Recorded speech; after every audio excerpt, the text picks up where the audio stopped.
Well, hello, friends, and welcome back to another episode of Barriers and Boundaries Resilience Podcast. I'm your host, EB.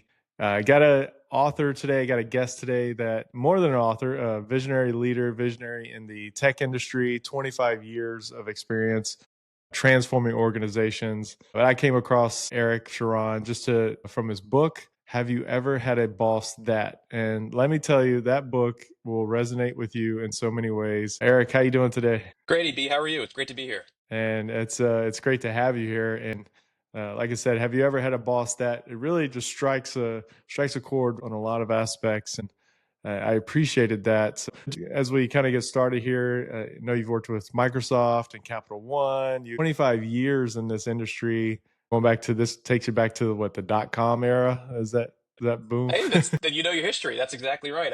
I'm a Gen Xer, dyed in the wool.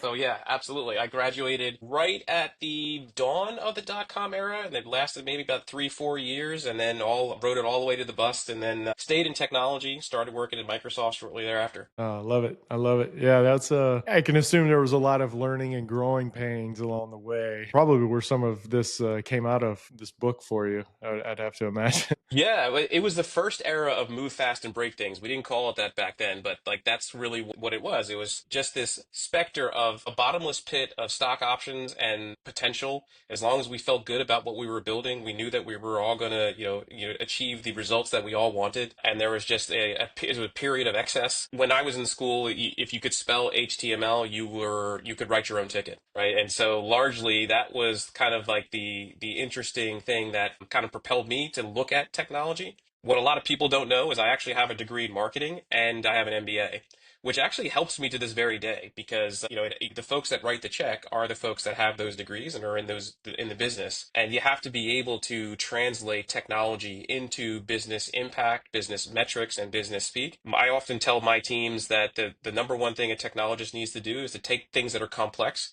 and make them simple so that people can decide and weigh in and explain. That's a great insight into kind of where leaders need to be, kind of where they need to, that thinking foundation. It's kind of where it starts, right? Is being able to process good information. I know a lot of effort these days, or when we talk about like an AI, is what is the right information to have, right? So you start with that data set. Hmm. But there's still that human aspect of being involved in business, and like you touched on it there. And I always like that phrase, haters gonna hate. But as I was reading this, as going through this, I was like, leaders going to lead. And I just sensed that coming out of you in terms of what you were writing is like, you got to counter the insecurity that we see in the workplace. And I think this book does just that. So one, thank you for writing Yeah. that. And two, I'd love to hear more of your thoughts about how that came to develop for you. Yeah, Why this book? absolutely. Yeah, why this book? Why now? Yeah, it's a great perspective, a great set of questions that I get a lot. And what's interesting is when I was shopping this book around to publishers, just the idea, they're like, "Are you saying, Eric, that there are no good bosses anywhere?" And I'm like, "No, no, no, that's not what I'm saying at all. In fact, I'm not saying that these are bad bosses, or I kind of grade against the perception that there are bad bosses and bad people. These are just a collection of unhelpful behaviors that, to me, boil down to the wrong tools in the toolbox for leaders to utilize. And it's not largely not their fault per se, because they, like your leaders going to lead kind of statement. I have a similar one, which is leaders lead how they were led.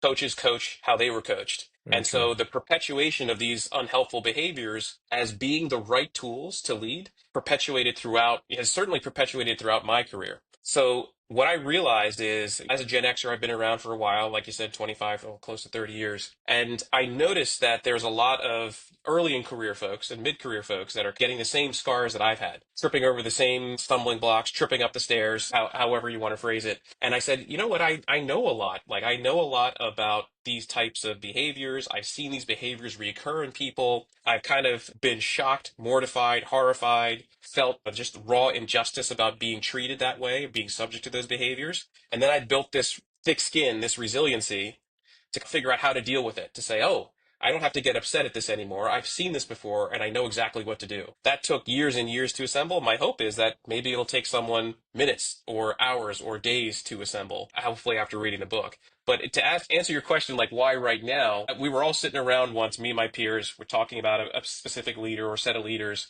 And we were like, can you believe they did that? And I said, yes, absolutely. And here's what they'll do next. And they were like, "You're 100% right. That absolutely happened." I said, "Here's what you do." And then vice versa. We were all kind of sharing our perspectives on this particular leader or that particular leader. And we started giving them, funny little names to identify the behavior. And then somebody was like, "Hey, someone should write this down." I'm like, "Yeah, I'll write it down." And that kind of just poured out after that initial me sitting down just to think about and write.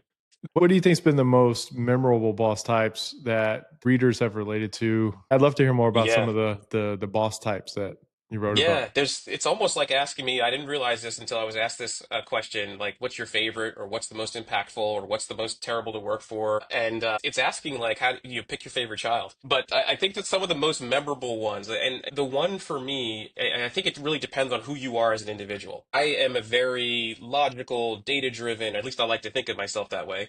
Logical, data-driven, I like to prepare, I like to look at all of what the permutations of an outcome could be and how to prepare for each one, and then go in polished and be able to have a really productive session, whether that's going into the C-suite, trying to convince them to do something or to invest in something, whether it's to kind of inspire people to lead or to articulate needs. I really like to be polished and prepared. And so the folks that kind of disrupt that or eschew that or pretend like they're listening and then they show up in the meeting and they're counterproductive, those are the ones that I have the most difficulty dealing with. That's me as a person. So the raw nerve archetype is really one of the ones that I had a significant challenge growing and managing upward with. So the raw nerve for listeners are, this is a manager that has typically reached significant levels of success sometimes, making fast and quick instinctive decisions in the moment.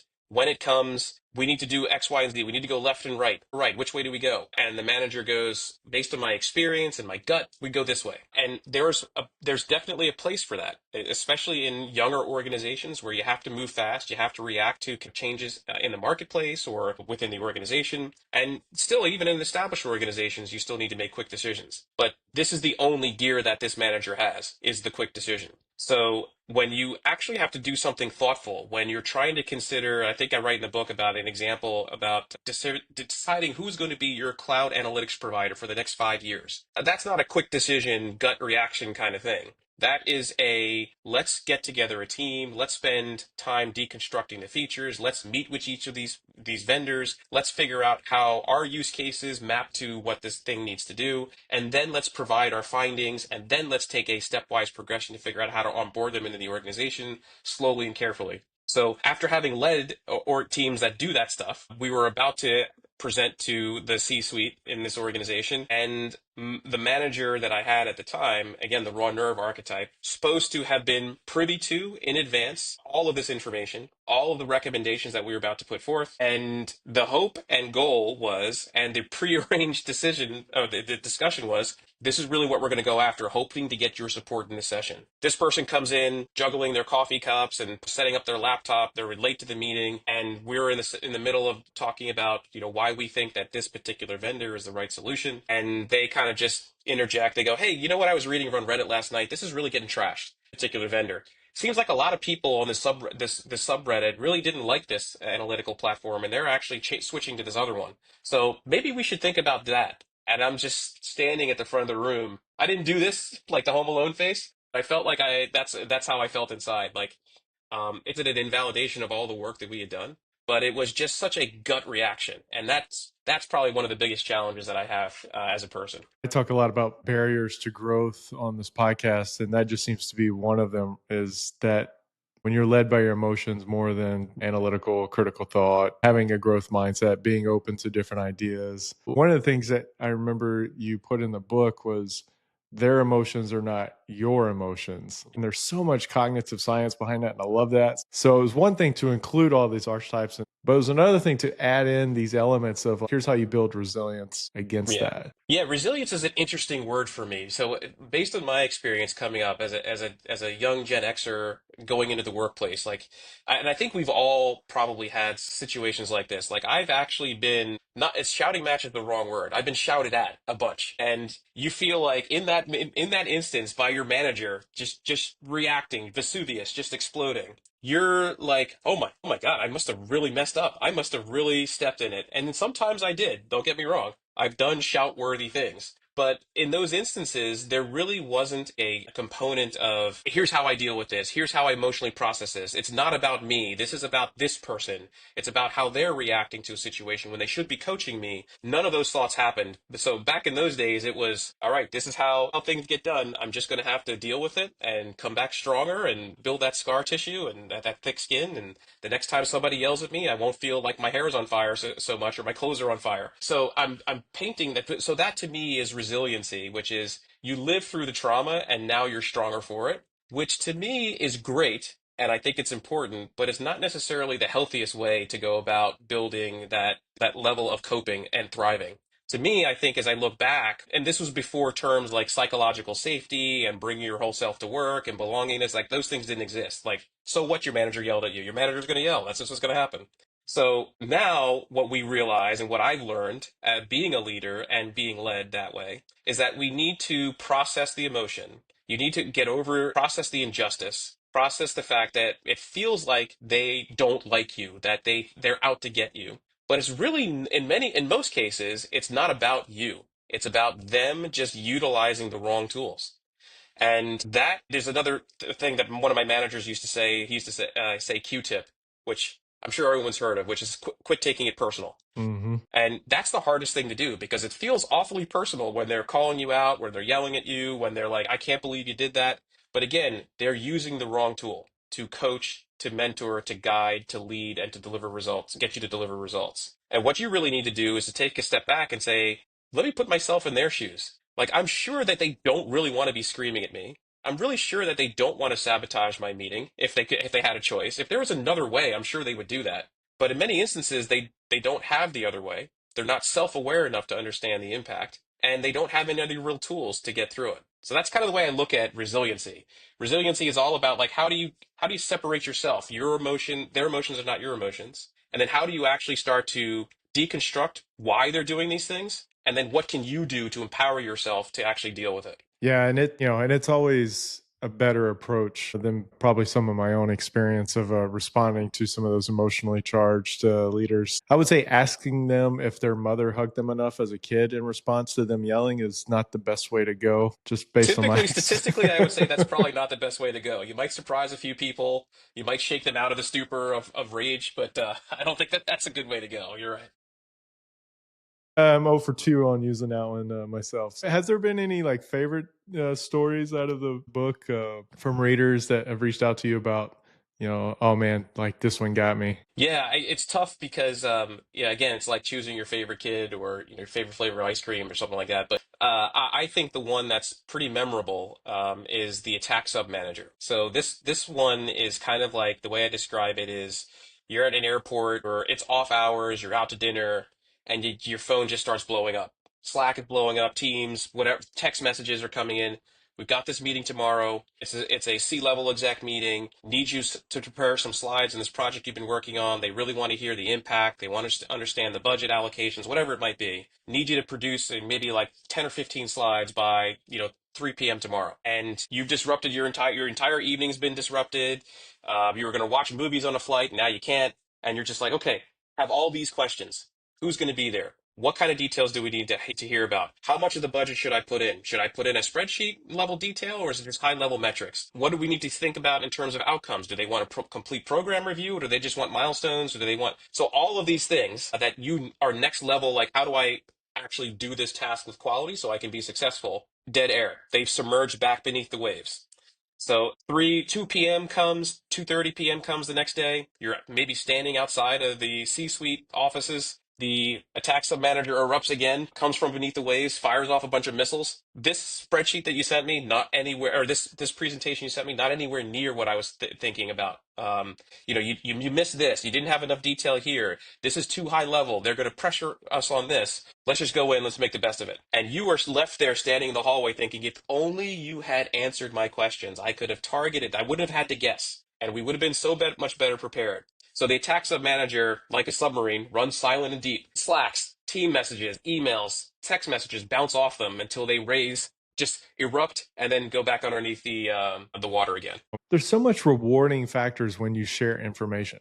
Like you talked about psychological safety and like some of that cognitive science, that behavioral science. I think that's why I appreciate that stuff becoming more and more popular. I'm a big fan of like the Neuro Leadership Institute, and like they're pushing that left and right. And but to really like, I've always wondered like, why is there such a lack of understanding that information sharing is beneficial for everybody? And I don't know, it just helps the organization. And that's the kind of stuff that when I read about that in your book, I'm like, okay, that's a great point. That's a great takeaway. Is that the takeaway, or is there something else like on top of that you feel like you want readers to connect with from the Yeah. book? What I hope that readers connect with is understanding that there's this natural reverence that you have for a leader, whether it's your skip level manager or your immediate manager. And the reverence is kind of warranted because these are people that have proved themselves, at least in theory, worthy enough to attain the position of leadership. Whether it's been delivering results, whether it's being in the right place at the right time, whether it's seizing opportunities, or usually it's a combination of all of three of those things, they're there and they kind of hold your economic and your career trajectory in their hands. And so the perception is that, hey, I gotta do whatever I can to prove to this leader that I'm worth it, like that I'm ready for the next thing, that I've actually delivered results, that I deserve that exceed rating during calibration at the end of the year if your organization stack ranks. And that to me also means that the underlying implicit assumption is that I have to deal with these unhelpful behaviors. But not only that, but these behaviors thrive in silence. When you believe that you have no other recourse but to take it. When you start to believe that, hey, this is what it takes to be a leader. So when I'm in a leadership position, I'm going to do exactly what they did because they're there and I want to be there. So whatever they're doing must be right. Right. And so that's the other thing that I want readers to take away, that that's not the case. Many of these leaders are also just on their own growth journey. They're trying to figure it out. The number one thing a first time leader does when they step into a new position is like, gosh, what would my last manager have done? What would they do in these circumstances? And that's what they do. Leaders lead how they were led. And if you were led by a fantastic leader, you know exactly what to do. If you were led by a not so great leader with all of these unhelpful behaviors, you Yeah. believe that those unhelpful behaviors are what's required to get the results. That is very interesting to me. I You could almost equate that to marriage. You get into a marriage, Yeah, like you're gonna, you know, participate in the marriage the way you saw your parents participate in the marriage, or whoever was close to you that was kind of modeling what marriage is. When you're talking about being holistic in the book as well, I kind of process that in terms of it's okay to pay attention and let people tell me who they are and not project onto them who I want them to be as a leader, but let me just pay attention, let me collect the information. You're in the data field, you get a lot of that information, like that tells you what that is. People are doing that as well if you're willing to receive that data. exactly. And I felt like that was like one of the takeaways for me. If you're the junior person in this scenario, how far do you allow someone to get away with that certain type of behavior? Actually, I think it's stages. So if you're a junior person or an early in career person, or maybe somebody that's just getting to know a new manager or a new leader, it occurs in stages. The first stage is, holy cow, I can't believe they just did that, said that, or did this thing to me, right? And it's me. The second stage, and what I hope people kind of will get take away from this book is it's not necessarily about you. I don't want to preclude the fact that there are real toxic managers that have hate-ons for people, and absolutely that happens. But in the majority of circumstances, when leaders are leading with the wrong tools, they manifest themselves as these recurring unhelpful behaviors. And the hope is you would like, oh, I read about this or I've dealt with this before. Now that I recognize it, what am I empowered to do about it? Do I just take it and, just say, I just gotta endure. If I want to get a good performance rating, if I want to take the next step, I just gotta deal with this. What I hope people take away from this book is you absolutely don't have to just deal with it.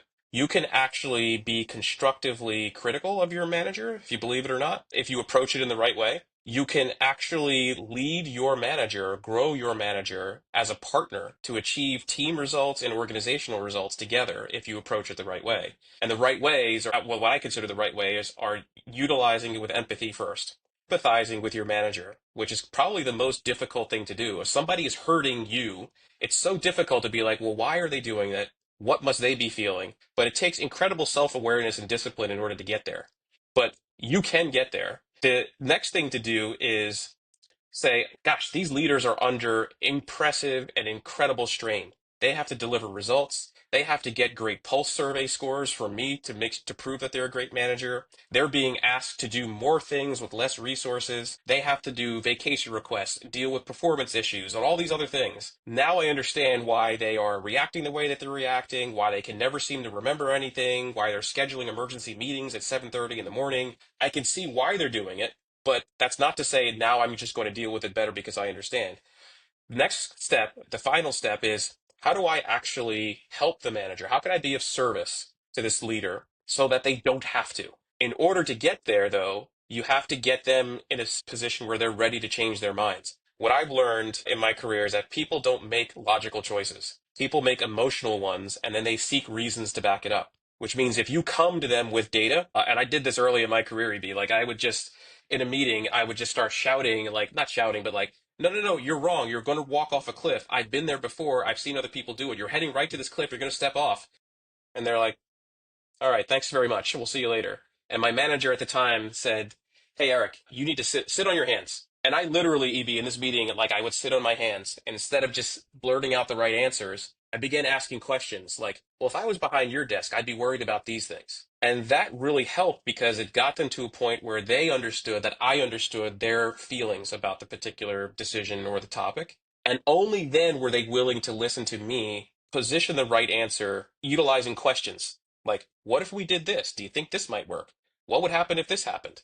And that's really what those are the stages I think about, like when, as a junior person, how do you deal with it? That's what I want people to take away from the book. And that's such a great approach to have too. I'm a big fan of servant leadership, team mentality. Having empathy is a big part of that. And in empathy being a great value to the tools in the tool belt, I would say when one of us succeeds, we all succeed. Is there a line with that though?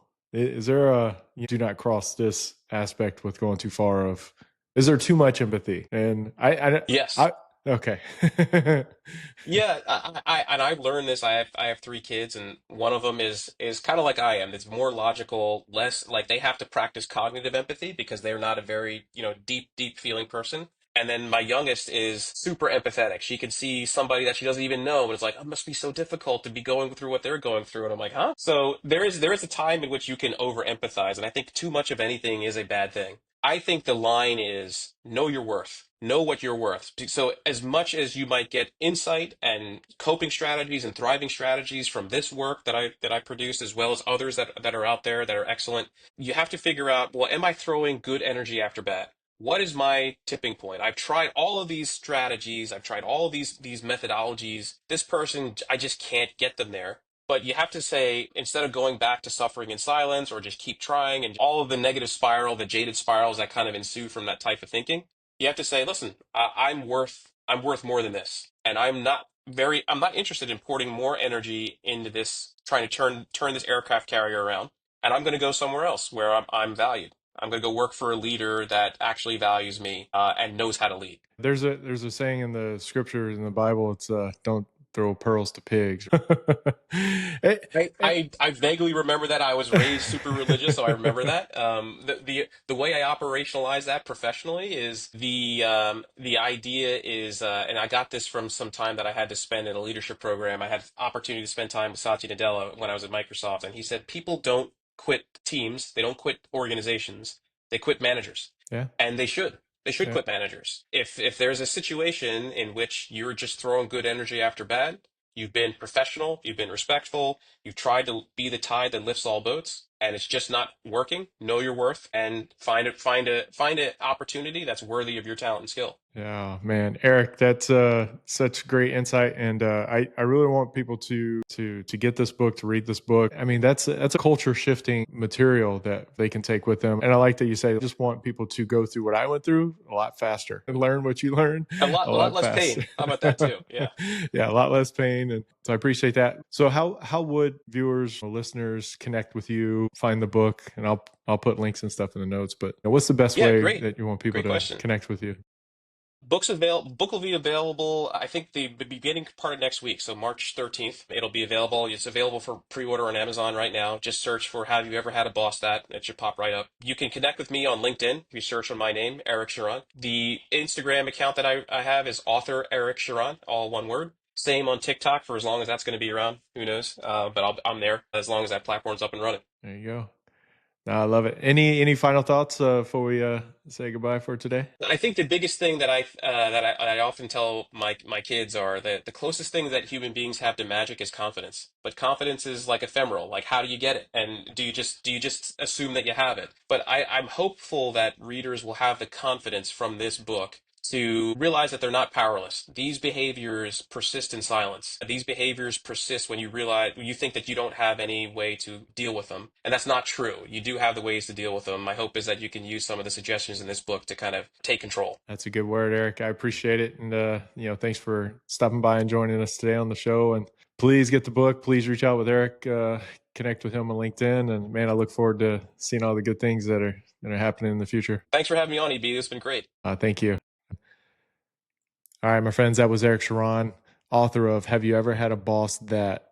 And let me tell you, you are going to connect with this book in so many ways, and it's going to be great. And it is going to be one of those tools for your tool belt that will help you develop as a leader, that will help build resilience. And he does use the terms building resilience in the book, and it's great and a great use of it. So connect with him, follow up with him as well.